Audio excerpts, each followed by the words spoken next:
El viento aullaba entre los pinos como una bestia hambrienta, y cada ráfaga golpeaba el rostro de Sebastián con la furia del invierno serrano.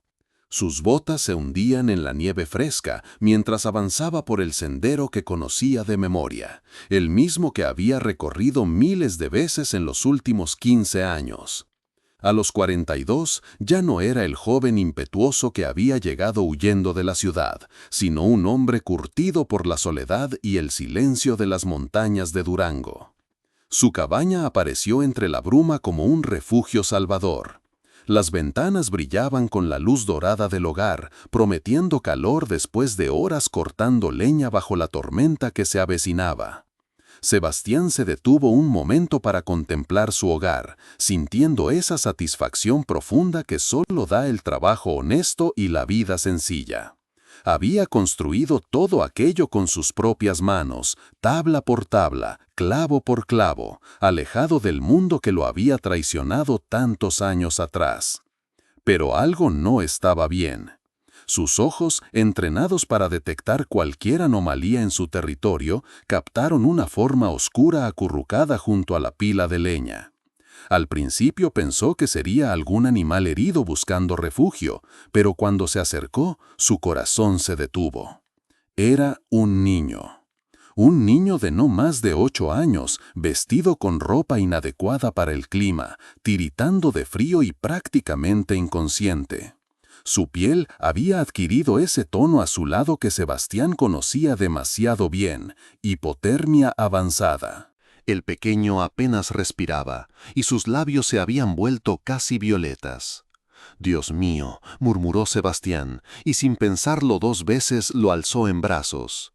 El niño pesaba menos que un saco de harina, y su cuerpo pequeño estaba helado como una piedra. «¿Qué haces aquí, chamaco? ¿De dónde saliste?» Pero el niño no respondía. Sus párpados temblaban ligeramente y de vez en cuando emitía pequeños gemidos de dolor. Sebastián sintió una punzada en el pecho, una mezcla de pánico y determinación que no había sentido en años. Sin perder un segundo más, empujó la puerta de su cabaña y entró cargando al pequeño. El contraste de temperatura fue inmediato.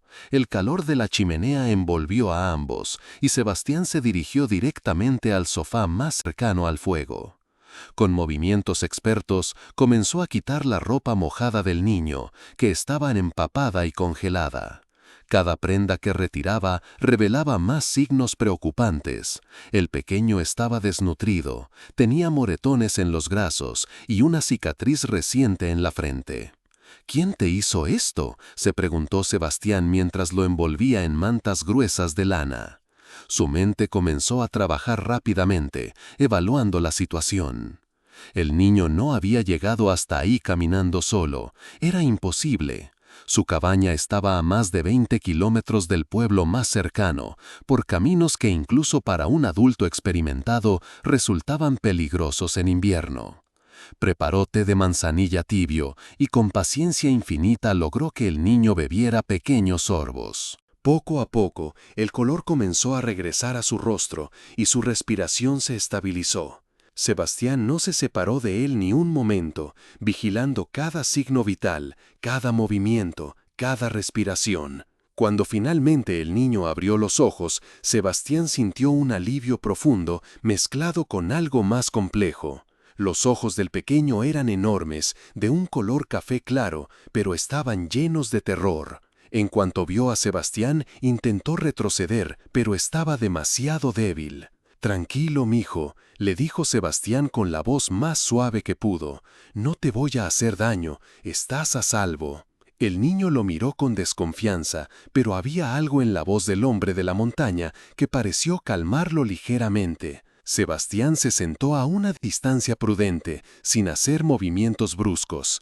«¿Cómo te llamas?», preguntó. «Diego», susurró el niño con voz ronca. «Mucho gusto, Diego. Yo soy Sebastián. ¿Puedes decirme qué pasó? ¿Cómo llegaste hasta aquí?» Diego bajó la mirada y comenzó a temblar, pero no de frío. Era miedo puro. Sebastián reconoció esa expresión. La había visto en su propio espejo años atrás, cuando el mundo se había vuelto contra él. No me acuerdo, mintió Diego, y Sebastián lo supo inmediatamente. Está bien, respondió sin presionarlo. No tienes que contarme nada que no quieras, pero necesito saber si alguien te está buscando, si tus papás están preocupados. La reacción del niño fue inmediata y desgarradora. Sus ojos se llenaron de lágrimas y comenzó a sollozar con una intensidad que partió el corazón de Sebastián en pedazos. Era el llanto de alguien que había perdido toda esperanza. No, no quiero regresar, logró decir entre sollozos. Por favor, no me mandes de vuelta. Sebastián sintió que algo se removía en su interior, algo que había mantenido enterrado durante años. La protectora fiereza que había sentido cuando era maestro de primaria, cuando veía a niños en situaciones vulnerables. Pero esa época había terminado mal, muy mal. Las acusaciones falsas, el escándalo mediático, la destrucción de su carrera y su reputación, todo por haberse atrevido a reportar los abusos que descubrió en la familia de uno de sus estudiantes. Nadie va a obligarte a hacer nada que no quieras, le prometió, y al decirlo sintió el peso de esas palabras. Pero sí necesito que me cuentes la verdad. ¿Hay alguien que te esté lastimando? Diego asintió lentamente, y las lágrimas corrieron más rápido por sus mejillas. Sebastián cerró los puños, sintiendo una rabia familiar que había intentado enterrar en años de aislamiento voluntario. La tormenta afuera arreciaba, como si la naturaleza misma estuviera conspirando para mantenerlos aislados del mundo exterior. Sebastián miró hacia la ventana y luego de vuelta al niño. Las decisiones que tomara en las próximas horas cambiarían ambas vidas para siempre. ¿Tienes hambre?, preguntó finalmente. Diego asintió tímidamente. Sebastián se levantó y se dirigió a la cocina, pero su mente trabajaba a toda velocidad. No podía simplemente llamar a las autoridades, no después de lo que había vivido. Sabía demasiado bien cómo funcionaba el sistema, cómo los niños vulnerables terminaban regresando a situaciones peligrosas por falta de evidencia o por la intervención de familias influyentes. Mientras preparaba sopa de pollo y quesadillas, Sebastián tomó una decisión que sabía era arriesgada pero necesaria. Iba a proteger a Diego, costara lo que costara. Y si eso significaba enfrentarse otra vez al mundo que lo había destruido, así sería. El niño comió con desesperación, como si no hubiera probado alimento en días. Sebastián lo observaba, notando cada detalle, las costras en los nudillos, la forma cautelosa en que se movía, la manera en que sus ojos revisaban constantemente las salidas. «Diego», dijo suavemente cuando el niño terminó de comer, «voy a preguntarte algo muy importante, y necesito que me digas la verdad. ¿La persona que te lastima es alguien de tu familia?» El silencio que siguió fue más revelador que cualquier respuesta. Diego simplemente cerró los ojos y asintió casi imperceptiblemente. Sebastián sintió que la sangre le hervía. Durante años había intentado convencerse de que había hecho lo correcto al alejarse, al dejar de luchar. Pero ahí estaba la prueba de que el mal seguía existiendo, de que otros niños seguían sufriendo mientras él se escondía en las montañas. «¿Sabes qué?», le dijo a Diego con una sonrisa que no llegaba a sus ojos. «Creo que va a ser una noche muy larga. Y mañana vamos a tener que tomar algunas decisiones importantes». Afuera, el viento seguía aullando, pero dentro de la cabaña, dos almas heridas comenzaban a encontrar en el calor del hogar algo que habían perdido hacía mucho tiempo: la esperanza de que la justicia aún era posible. El amanecer llegó con una calma engañosa. La tormenta había pasado, dejando un manto blanco e inmaculado que cubría el mundo como una página en blanco esperando ser escrita. Sebastián había pasado la noche en vela, vigilando el sueño inquieto de Diego y tomando decisiones que sabía no tendrían vuelta atrás. Diego despertó cerca del mediodía, con mejor color en el rostro, pero con esa misma mirada de animal acorralado que había mostrado la noche anterior. Sebastián le preparó desayuno y se sentó a su lado, eligiendo cuidadosamente sus palabras. «Buenos días, campeón. ¿Dormiste bien?» Diego asintió, pero Sebastián notó cómo sus ojos recorrían nerviosamente la cabaña como buscando amenazas ocultas. «Diego, necesito que hablemos. Ayer me dijiste que no querías regresar a casa, y yo necesito entender por qué». El niño bajó la mirada hacia su plato de huevos revueltos, jugando nerviosamente con el tenedor. «Mi tío», susurró finalmente. «Cuando papá y mamá se murieron en el accidente, él se hizo cargo de mí. Pero...» La voz se le quebró y Sebastián sintió un nudo en la garganta. «¿Qué te hace? Me pega. Y otras cosas». Diego no pudo continuar, pero no necesitaba hacerlo. Sebastián había visto esas señales demasiadas veces en su carrera como maestro. ¿Hay alguien más en casa? ¿Tu tío tiene familia? Tiene una esposa, pero ella siempre está borracha. Y mis primos, ellos me molestan mucho. Dicen que soy un estorbo, que ojalá me hubiera muerto con mis papás. Cada palabra era como una puñalada en el corazón de Sebastián. Recordó su propia frustración años atrás, cuando había tratado de ayudar a niños en situaciones similares, solo para ver cómo el sistema los devolvía una y otra vez a sus verdugos. ¿Tu tío sabe dónde estás? Diego negó con la cabeza. Me escapé ayer en la mañana, caminé mucho tiempo, estaba perdido y tenía mucho frío, y cuando vi tu casa con la luz prendida, hiciste lo correcto viniendo aquí, le aseguró Sebastián. Pero necesito que me digas, ¿cómo se llama tu tío? ¿Dónde viven? Roberto Villarreal, respondió Diego con un temblor en la voz. Vivimos en Pueblo Nuevo. Sebastián conocía ese lugar. Era un pueblo pequeño, donde todo el mundo se conocía y los secretos eran difíciles de mantener. También sabía que los Villarreal tenían cierta influencia en la región. Roberto era dueño de una maderera próspera y tenía conexiones políticas. Diego, voy a hacerte una pregunta muy importante y quiero que pienses bien antes de responder. ¿Confías en mí?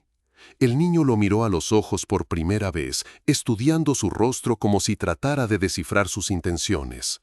«Sí», dijo finalmente. «Entonces necesito que sepas algo. Hace muchos años yo era maestro de una escuela primaria. Me dediqué a proteger a niños como tú, niños que estaban pasando por cosas terribles en sus casas». Diego lo escuchaba con atención completa. «Pero cuando traté de ayudar a uno de mis estudiantes, las cosas salieron muy mal. Su familia era poderosa y lograron hacer que pareciera que yo era el malo. Perdí mi trabajo, mi reputación, todo. Por eso estoy aquí, escondido en las montañas».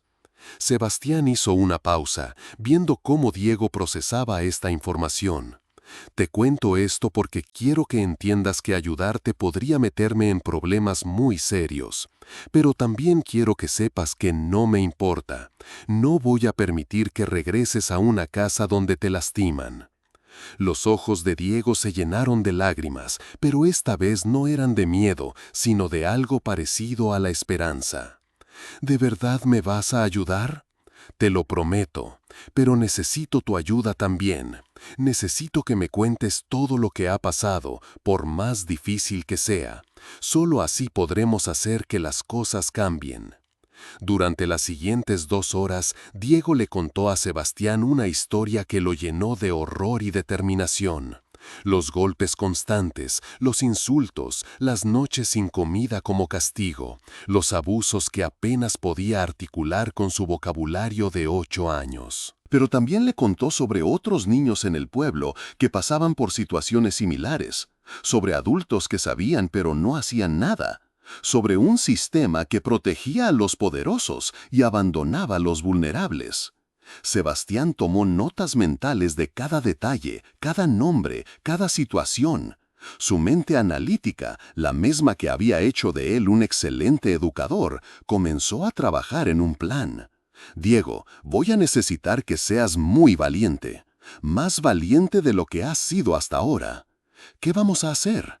Sebastián se levantó y fue hacia un escritorio en la esquina de la cabaña. De un cajón cerrado con llave sacó una cámara digital y una grabadora de voz que había guardado desde sus días como maestro. Vamos a documentar todo, tu testimonio, las marcas en tu cuerpo, todo lo que puedas recordar. Pero no solo eso. Se acercó a la ventana y miró hacia las montañas que habían sido su refugio durante tantos años. Vamos a regresar a Pueblo Nuevo. Diego retrocedió inmediatamente. No, no quiero volver. Tranquilo, Sebastián se acercó y puso una mano suave en el hombro del niño. No vas a volver a vivir con tu tío, pero sí necesitamos regresar para recopilar evidencia, para hablar con otras personas, para construir un caso tan sólido que nadie pueda ignorarlo. ¿Y si nos agarran? No nos van a agarrar porque vamos a ser muy inteligentes. Yo conozco cómo funciona esto, Diego. La primera vez lo hice mal, confié en el sistema, pero ahora vamos a jugar con nuestras propias reglas. Sebastián regresó al escritorio y sacó más cosas, una laptop, archivos, contactos de periodistas que había conocido durante su propia crisis años atrás. ¿Sabes qué es lo que más odian los abusadores como tu tío? Diego negó con la cabeza. La luz. Odian que la gente sepa lo que realmente son. Hemos estado escondiendo sus secretos en la oscuridad, pero ya es hora de prenderles todas las luces encima. Por primera vez desde que había llegado, Diego sonrió ligeramente. ¿Crees que funcione?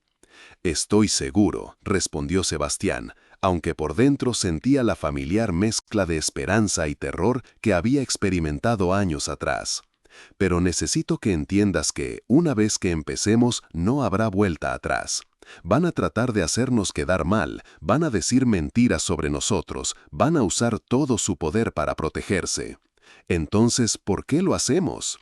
Sebastián miró al niño que había llegado a su puerta como un milagro, como una segunda oportunidad de hacer las cosas bien.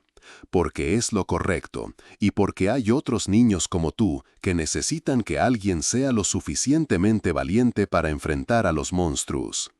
El resto del día lo pasaron planeando. Sebastián contactó discretamente a algunos de sus antiguos aliados, la trabajadora social que había creído en él años atrás, pero que no había podido hacer mucho dentro del sistema. El periodista que había querido contar su lado de la historia, pero había sido silenciado por presiones políticas. El psicólogo infantil que había documentado casos similares. Mientras tanto, Diego describía con detalles cada rincón de la casa de los Villarreal, cada rutina, cada persona que entraba y salía. Era sorprendente la precisión con la que un niño de 8 años había observado su entorno, probablemente como mecanismo de supervivencia. Al caer la tarde, Sebastián sintió algo que no había experimentado en 15 años, la emoción de una batalla justa. Sabía que los días siguientes serían los más difíciles de ambas vidas, pero por primera vez desde su exilio autoimpuesto se sentía vivo de verdad. ¿Tienes miedo?, le preguntó a Diego mientras preparaba la cena. Sí, admitió el niño, pero menos miedo que antes. Eso está bien, el miedo nos mantiene alerta, pero ya no vas a estar solo con tu miedo. Esa noche, mientras Diego dormía profundamente por primera vez en meses, Sebastián hizo las últimas llamadas necesarias. Su plan era arriesgado, poco ortodoxo y probablemente le traería problemas, pero había decidido que algunos problemas valían la pena. La guerra contra Roberto Villarreal y todo lo que representaba estaba a punto de comenzar. El regreso a la civilización fue como un golpe de realidad para ambos. Después de 3 días de preparación minuciosa en la cabaña, Sebastián y Diego descendieron de las montañas en la vieja camioneta Ford que había sido la única compañía de Sebastián durante años de aislamiento. El plan que habían trazado era complejo y dependía de la sincronización perfecta de varios elementos que estaban fuera de su control directo. La primera parada fue en San Miguel de las Flores, un pueblo a 40 kilómetros de Pueblo Nuevo, lo suficientemente cerca para moverse rápido, pero lo suficientemente lejos para no ser detectados inmediatamente. Ahí los esperaba Elena Morales, la trabajadora social que había mantenido contacto esporádico con Sebastián a lo largo de los años, enviándole ocasionalmente cartas donde le contaba sobre la situación de la educación pública y los servicios sociales en la región. Elena era una mujer de 50 y tantos años, con el cabello prematuramente canoso y una mirada que había visto demasiado sufrimiento infantil. Cuando vio llegar a Sebastián acompañado de Diego, su expresión profesional se transformó en una mezcla de comprensión inmediata y preocupación profunda. Sebastián lo saludó con un abrazo rápido antes de dirigir su atención al niño. «Y tú debes ser Diego». Se agachó para quedar a la altura del niño, con esa habilidad especial que tienen quienes trabajan con menores vulnerables para generar confianza instantánea. «Elena es de las buenas», le aseguró Sebastián a Diego. «Puedes confiar en ella». Se reunieron en la oficina de Elena, un espacio pequeño pero acogedor lleno de dibujos infantiles en las paredes y juguetes estratégicamente colocados para relajar a los niños durante las entrevistas difíciles. Elena tenía preparado todo lo necesario para documentar formalmente el testimonio de Diego: cámaras de video, formularios oficiales y, lo más importante, la autorización judicial temporal que había conseguido a través de contactos en el Ministerio Público para actuar como tutora legal provisional del niño. Sebastián me explicó por teléfono la situación general, comenzó Elena mientras preparaba el equipo de grabación. Pero necesito escucharlo todo directamente de ti, Diego. ¿Estás listo? El proceso duró casi 4 horas. Diego, con una valentía que impresionó a ambos adultos, relató cada detalle de su vida con Roberto Villarreal. Elena lo guió con preguntas precisas, ayudándolo a recordar fechas, nombres, situaciones específicas. Sebastián observaba desde un rincón, tomando notas y sintiendo crecer su admiración por la fortaleza de ese niño que había llegado a su cabaña como un regalo del destino. Pero la parte más reveladora llegó cuando Elena preguntó sobre otros niños en Pueblo Nuevo. ¿Conoces a otros niños que estén pasando por cosas parecidas? Diego asintió inmediatamente. Lupita, la hija de don Jacinto. Ella siempre tiene moretones y dice que se cayó, pero yo sé que no es cierto. Y los gemelos Ruiz, que viven con su abuelo desde que sus papás se fueron a Estados Unidos. Él los hace trabajar en la cantina hasta muy noche y... La lista continuó. Diego había observado más de lo que cualquier niño debería observar. Había sido testigo silencioso de una red de abuso que parecía extenderse por todo el pueblo como una enfermedad. ¿Y los adultos? ¿Hay adultos que sepan lo que está pasando? La maestra Rosario sabe, respondió Diego sin dudar. Una vez me vio los moretones en educación física y me preguntó, pero cuando le dije la verdad, me dijo que no inventara cosas y que respetara a mi familia. Elena intercambió una mirada significativa con Sebastián. Ambos conocían ese patrón. Adultos en posiciones de autoridad que preferían ignorar las señales evidentes antes que enfrentar las consecuencias de actuar. ¿Alguien más? El doctor Hernández también sabe. Una vez mi tío me llevó al consultorio porque me lastimó muy feo el brazo, y cuando el doctor nos quedamos solos, él también me preguntó. Pero después habló con mi tío en privado y nunca más me preguntó nada. Sebastián sintió una familiar oleada de rabia e impotencia. Era el mismo patrón que había enfrentado años atrás, una conspiración de silencio donde cada adulto pasaba la responsabilidad al siguiente hasta que nadie hacía nada y los niños seguían sufriendo. Cuando terminaron la entrevista formal, Elena llevó a Diego a una habitación contigua donde había juguetes y libros para que pudiera descansar mientras los adultos planeaban los siguientes pasos. «Es peor de lo que pensaba», admitió Elena una vez que estuvieron solos. «No estamos hablando de un caso aislado, esto es sistemático». «Lo sé», respondió Sebastián. «Por eso no podemos manejarlo de la manera tradicional. Si seguimos los canales regulares, van a enterrar el caso como enterraron el mío». Elena asintió lentamente. Había trabajado dentro del sistema lo suficiente para saber que Sebastián tenía razón. «¿Qué propones?» Sebastián sacó su teléfono y mostró una serie de contactos que había estado cultivando durante los últimos días. Presión mediática, documentación exhaustiva y, sobre todo, hacer que esto sea tan público que no puedan ignorarlo. Le explicó su plan, un equipo coordinado que incluía al periodista investigativo Miguel Ángel Sotomayor, especializado en casos de corrupción rural, la fotógrafa independiente Carmen Vélez, experta en documentar injusticias sociales, y un grupo de organizaciones civiles que habían estado presionando por reformas en el sistema de protección infantil. Es arriesgado, admitió Elena. Si sale mal, no solo perjudica a Diego, podría arruinar cualquier oportunidad futura de ayudar a los otros niños.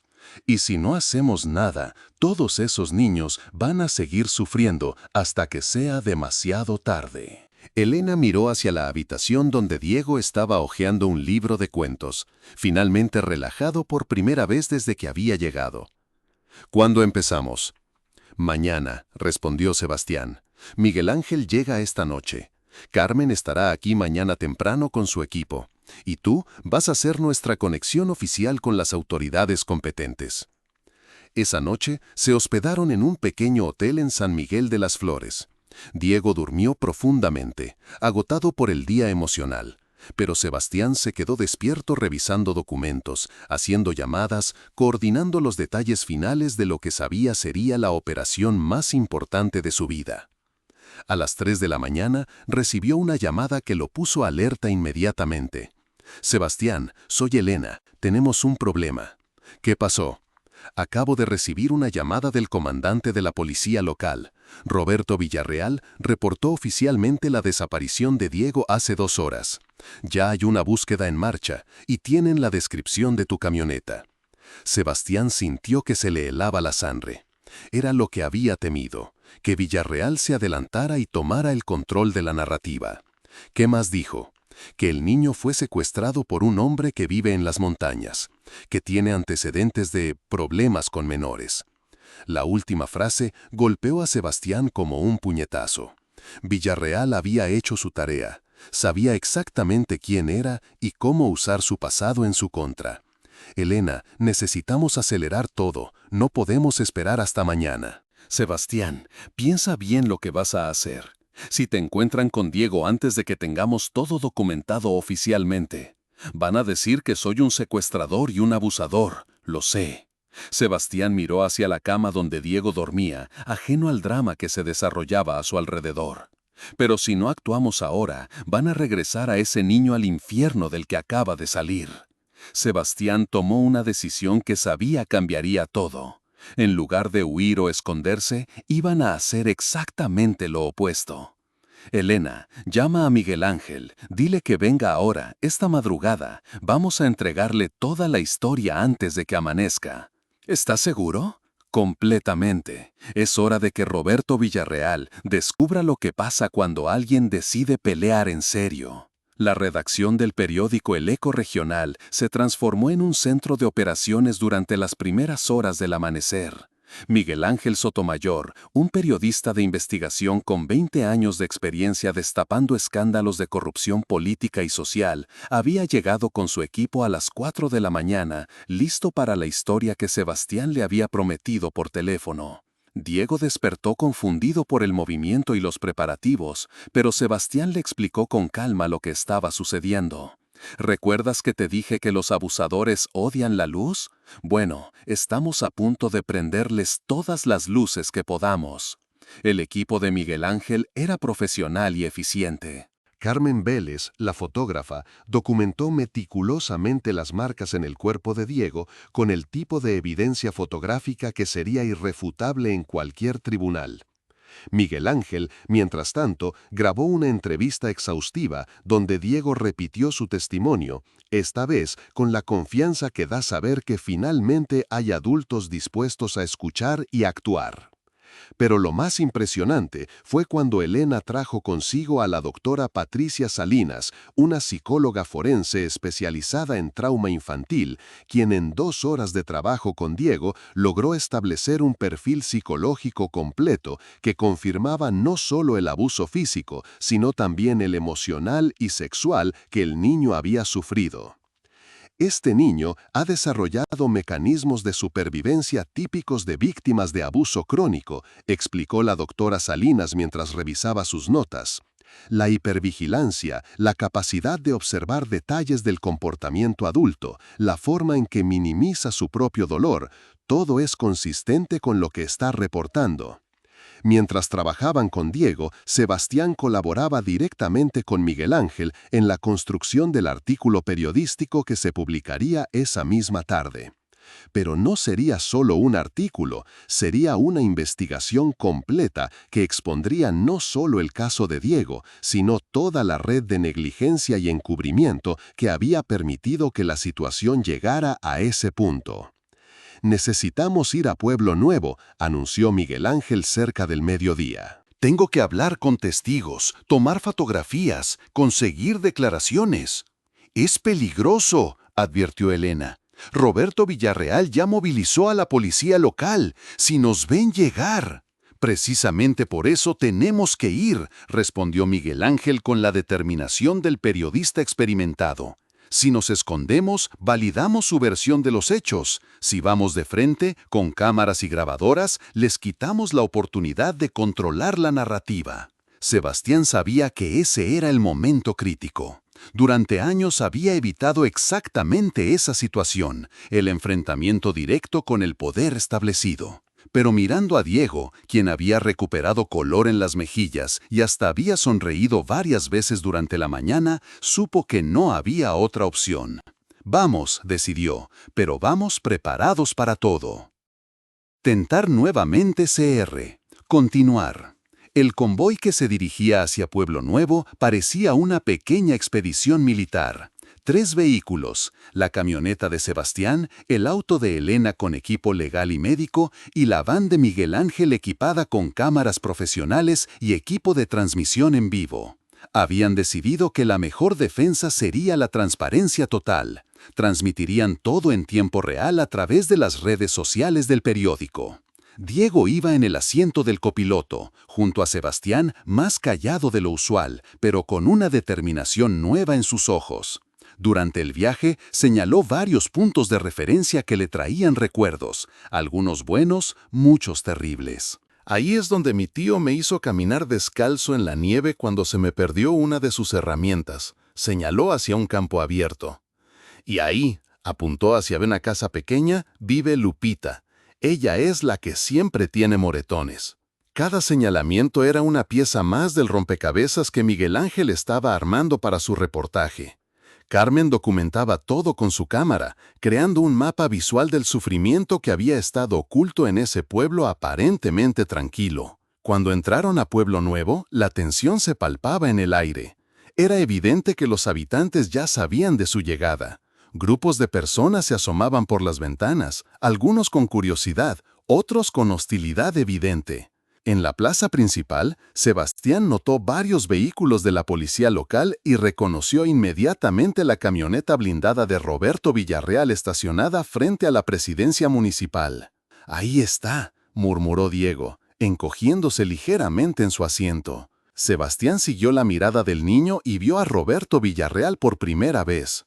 Era un hombre corpulento de unos 45 años, vestido con ropa cara pero de mal gusto, hablando animadamente con el comandante de policía. Su lenguaje corporal irradiaba la confianza del que está acostumbrado a salirse con la suya. «No te va a tocar nunca más», le prometió Sebastián a Diego. «Te lo juro». Miguel Ángel estacionó su van directamente frente a la presidencia municipal y comenzó a descargar equipo. La provocación era deliberada. Quería que todos supieran que la prensa había llegado y que iban a documentar todo lo que pasara. La reacción fue inmediata. Roberto Villarreal se acercó con paso firme, seguido por el comandante de policía y 2 agentes más. «Ese es mi sobrino», gritó Villarreal señalando hacia la camioneta de Sebastián. «Este hombre lo secuestró, arréstenlo». Pero Miguel Ángel ya tenía las cámaras rodando y estaba transmitiendo en vivo. Se acercó a Villarreal con un micrófono en la mano. «Señor Villarreal, soy Miguel Ángel Sotomayor, periodista de investigación. Tengo entendido que usted es el tutor legal de Diego Morales. ¿Podría explicarnos las condiciones en las que el niño vivía en su casa?». La pregunta tomó por sorpresa a Villarreal, que evidentemente esperaba un enfrentamiento policial, no una entrevista periodística en vivo. «Ese niño vive muy bien conmigo. Este hombre», señaló hacia Sebastián, «es un delincuente conocido. Ya antes tuvo problemas con menores de edad». «Entiendo», respondió Miguel Ángel con calma profesional. «¿Podría explicarnos entonces por qué Diego presenta signos evidentes de abuso físico y desnutrición? Tenemos documentación médica completa». El rostro de Villarreal cambió inmediatamente. La confianza se transformó en algo más parecido al pánico. «Esa documentación es falsa. Este hombre y sus cómplices están inventando todo». «¿Cómplices?», interrumpió Miguel Ángel. ¿Se refiere usted a la trabajadora social Elena Morales, con 25 años de experiencia en protección infantil? ¿O a la doctora Patricia Salinas, psicóloga forense certificada? Mientras esto sucedía, Sebastián había bajado de su camioneta con Diego. Elena se acercó inmediatamente con los documentos legales que la acreditaban como tutora temporal del niño. «Comandante», se dirigió al policía, «soy Elena Morales, trabajadora social certificada del estado de Durango. Tengo autorización judicial para la custodia temporal de este menor mientras se investigan alegaciones creíbles de abuso doméstico».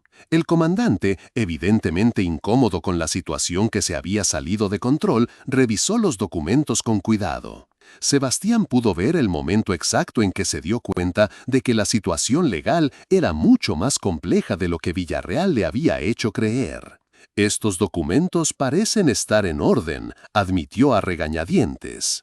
«No puede ser», explotó Villarreal. «Ese niño es mi responsabilidad.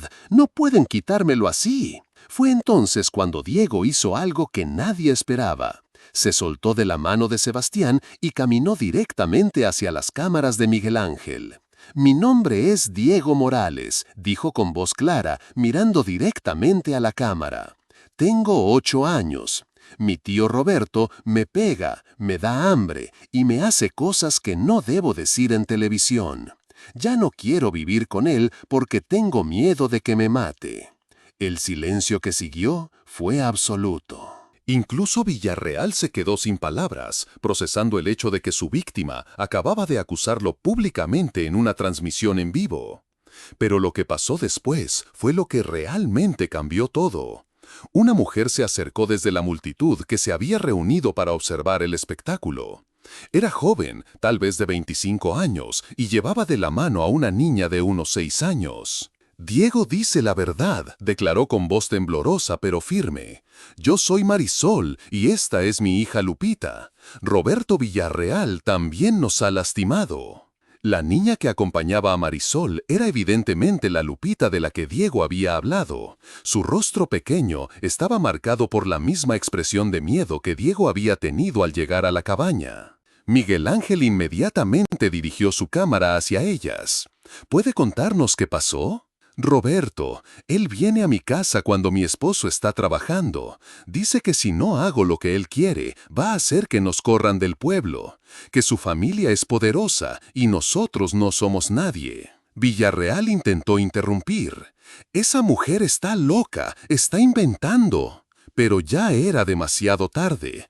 Como si la valentía de Marisol hubiera roto una presa, otras personas comenzaron a acercarse. Un hombre mayor con 2 niños pequeños, una mujer con un adolescente que tenía moretones visibles en los brazos, una pareja joven que cargaba a un bebé. Una por una comenzaron a contar sus historias. Todas involucraban a Roberto Villarreal o a miembros de su familia. Todas hablaban de abuso, de amenazas, de un sistema de terror que había mantenido silenciosos a los más vulnerables del pueblo durante años.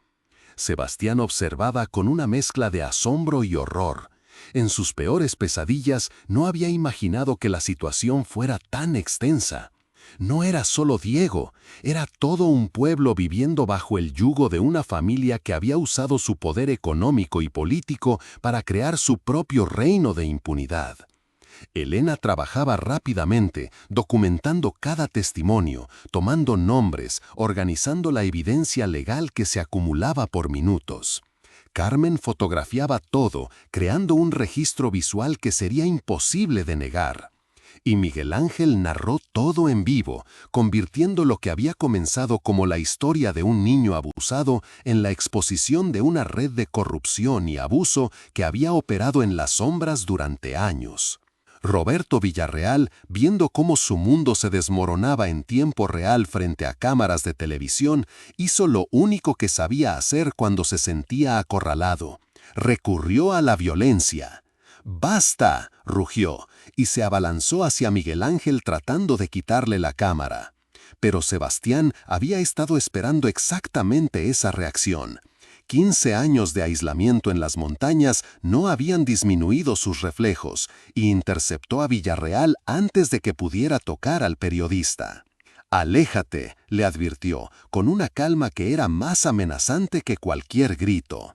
Villarreal lo miró con odio puro. «Tú no sabes con quién te estás metiendo». Voy a destruirte como destruí al anterior que se atrevió a oponerse a mi familia. La diferencia, respondió Sebastián sin apartar la mirada, es que esta vez todo el mundo está viendo. Y era cierto, la transmisión en vivo de Miguel Ángel había sido compartida cientos de veces en redes sociales. Reporteros de otros medios ya estaban llegando al pueblo. El gobernador del estado había emitido un comunicado ordenando una investigación completa. El reino de terror de Roberto Villarreal había llegado a su fin, expuesto bajo las luces implacables de la justicia pública. 3 meses después, Sebastián se encontraba en la misma plaza de Pueblo Nuevo, pero el ambiente era completamente diferente. Donde antes había miedo y silencio, ahora había niños jugando libremente, familias reunidas sin temor, y una sensación de comunidad que había estado ausente durante años. Diego corría entre los columpios nuevos que el gobierno estatal había instalado como parte de un programa de reparación para la comunidad. Su risa era clara y genuina, la risa de un niño que finalmente podía ser niño sin temor. Había engordado visiblemente y su rostro había perdido esa expresión de hipervigilancia constante que había caracterizado sus primeros días en la cabaña. «Sebastián, ven a jugar», le gritó desde lo alto del resbaladero. Sebastián sonrió y se acercó. Los últimos 3 meses habían sido un torbellino de procedimientos legales, entrevistas con medios nacionales y trabajo conjunto con autoridades estatales para reestructurar completamente el sistema de protección infantil en la región. Pero nada de eso importaba tanto como ver a Diego feliz. Elena se acercó con una carpeta llena de documentos. «Las últimas noticias del juicio», anunció. Roberto Villarreal fue sentenciado a 25 años de prisión. Su esposa recibió 10 años por complicidad, y el comandante de policía que los protegía fue destituido y también enfrentará cargos. Sebastián asintió con satisfacción, pero había algo más en la expresión de Elena. ¿Qué más? «El gobernador quiere reunirse contigo la próxima semana. Hay una propuesta formal». «¿Qué tipo de propuesta?» Elena sonrió. «Quieren que dirijas un programa estatal de protección infantil en comunidades rurales. Tu experiencia como educador, combinada con lo que lograste aquí, los convenció de que eres la persona indicada». Sebastián miró hacia Diego, quien ahora jugaba con Lupita y varios otros niños del pueblo. Todos ellos habían sido víctimas en algún momento, pero ahora eran simplemente niños siendo niños. ¿Y Diego? La adopción se finalizó ayer. Elena le entregó un documento oficial. Oficialmente, ahora eres su padre. Sebastián sintió que se le llenaban los ojos de lágrimas. Durante meses había luchado por la custodia legal de Diego, enfrentando cuestionamientos sobre su pasado, evaluaciones psicológicas exhaustivas y un proceso burocrático que había puesto a prueba su paciencia. Pero al final, la evidencia era abrumadora. Diego no solo estaba seguro con Sebastián, sino que había florecido bajo su cuidado. Papá, Diego había comenzado a llamarlo desde hacía un mes, y cada vez que lo hacía, Sebastián sentía que su corazón se expandía un poco más. ¿Y qué opinas del trabajo?, preguntó Elena. Sebastián observó el pueblo a su alrededor. Miguel Ángel había regresado varias veces para hacer reportajes de seguimiento, documentando la transformación de la comunidad. Carmen había organizado una exposición fotográfica que viajaba por todo el país, mostrando tanto el horror de la situación anterior como la esperanza de la recuperación. Pero lo más importante era que otros pueblos habían comenzado a reportar situaciones similares, inspirados por la valentía de los habitantes de Pueblo Nuevo. El caso se había convertido en un catalizador nacional para la reforma del sistema de protección infantil. Acepto, decidió Sebastián, pero con una condición. ¿Cuál? Diego viene conmigo a todas partes. Él entiende lo que es vivir con miedo mejor que cualquier manual que puedan escribir los psicólogos. Su perspectiva es invaluable. Elena asintió. Ya lo había considerado. De hecho, la propuesta incluye un programa piloto donde niños que han superado situaciones de abuso ayudan a identificar y apoyar a otros niños en riesgo. Sebastián llamó a Diego, quien corrió hacia él inmediatamente. ¿Qué opinas si nos vamos de aventura ayudando a otros niños como nosotros ayudamos aquí? Los ojos de Diego se iluminaron. ¿Podemos llevar nuestra cabaña? Sebastián rió. No podemos llevar la cabaña, pero podemos llevar todo lo importante que aprendimos ahí. ¿Cómo qué? Como que siempre hay que proteger a los niños, como que los secretos malos deben salir a la luz, como que cuando las personas buenas se juntan, pueden ganarle a las personas malas. Diego asintió solemnemente, con esa seriedad que aún aparecía cuando hablaban de temas importantes. Y como que las familias no siempre son de sangre. Especialmente eso, confirmó Sebastián, abrazando a su hijo. Esa tarde, mientras recogían sus cosas para regresar a lo que ahora era oficialmente su hogar conjunto en las afueras de Durango, Sebastián reflexionó sobre el viaje extraordinario que los había llevado hasta ahí. Un niño perdido en la nieve había llegado a su puerta no solo buscando refugio del frío, sino escapando de un infierno que ningún menor debería vivir. Lo que había hecho después sorprendió incluso al propio Sebastián. En lugar de simplemente proteger a Diego, había decidido enfrentar todo el sistema que había permitido que la situación existiera. Había arriesgado su seguridad, su tranquilidad y su anonimato para hacer lo correcto. Pero lo que más lo sorprendía era darse cuenta de que, al salvar a Diego, el niño también lo había salvado a él. Años de culpa y aislamiento autoimpuesto habían sido reemplazados por un propósito claro y una familia que había elegido. Mientras manejaban de regreso a casa, con Diego dormido en el asiento del copiloto y una nueva misión esperándolos, Sebastián supo que el hombre de la montaña que había vivido en soledad durante 15 años ya no existía. En su lugar había un padre, un protector y un defensor de los más vulnerables. Y eso, decidió, era exactamente lo que siempre había estado destinado a ser. El niño perdido en la nieve había encontrado mucho más que refugio. Había encontrado un hogar, una familia y un futuro. Y al encontrar todo eso, había dado a Sebastián la oportunidad de encontrarse a sí mismo de nuevo.